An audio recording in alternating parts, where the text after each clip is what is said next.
नमस्ते दोस्तों, हर हर महादेव। आइए आज सोमवार के दिन सुनते हैं माता पार्वती और शिवजी से जुड़ी एक रोचक कहानी। इस कहानी को पूरा ज़रूर सुनिएगा और गलती से भी इसे आधा अधूरा मत छोड़िएगा। चलिए शुरू करते हैं आज की रोचक कहानी। यह एक धार्मिक और ज्ञानवर्धक कहानी है। इसे पढ़कर अपने अज्ञान के द्वार को खोलिए और समझिए भगवान शिव ने पार्वती जी को बताई अनोखी बात और उसका अनुसरण अपने रूप और लोक कल्याण में करें। शिव जी ने पार्वती जी को बताई अनोखी बात। जब पार्वती ने बनाया भोजन तो शिव जी ने पार्वती जी को बताई एक बहुत ही अनोखी और एक बहुत ही सत्य बात। एक बार माता पार्वती ने भगवान शिव से कहा कि प्रभु, मैंने पृथ्वी पर देखा है, जो व्यक्ति पहले से ही अपने प्रारब्ध से दुखी है, आप उसे और ज़्यादा दुख प्रदान करते हैं, और जो सुख में है आप उसे दुख नहीं देते हैं। भगवान ने इस बात को समझाने के लिए माता पार्वती को धरती पर चलने के लिए कहा और दोनों ने इंसानी रूप में पति पत्नी का रूप लिया और एक गांव के पास डेरा जमाया। शाम के समय भगवान ने माता पार्वती से कहा कि हम मनुष्य रूप में यहाँ आए हैं, इसलिए यहाँ के नियमों का पालन करते हुए हमें यहाँ भोजन करना होगा।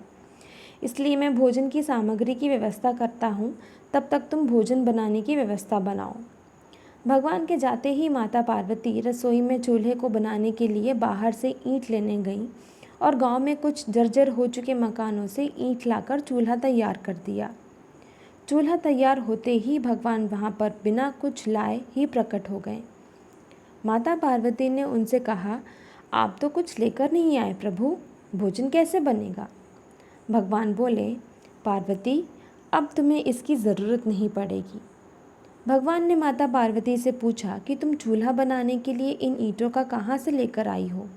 तब माता पार्वती ने कहा, प्रभु, इस गांव में बहुत से ऐसे घर भी हैं जिनका रखरखाव सही ढंग से नहीं हो रखा है।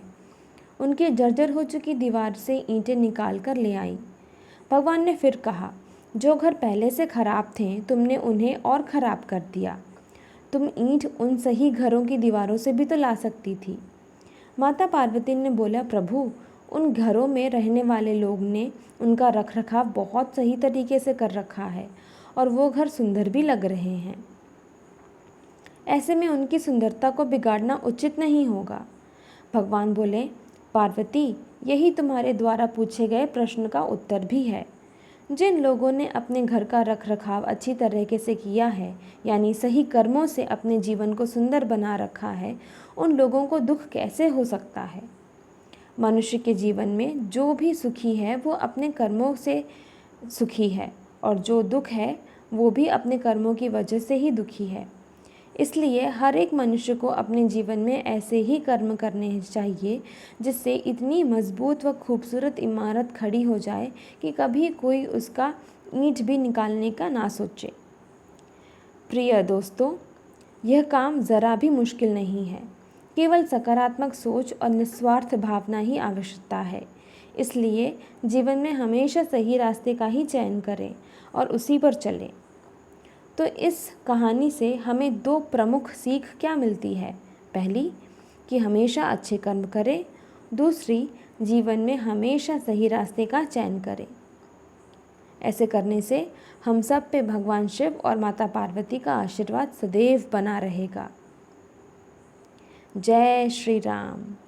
हर हर महादेव।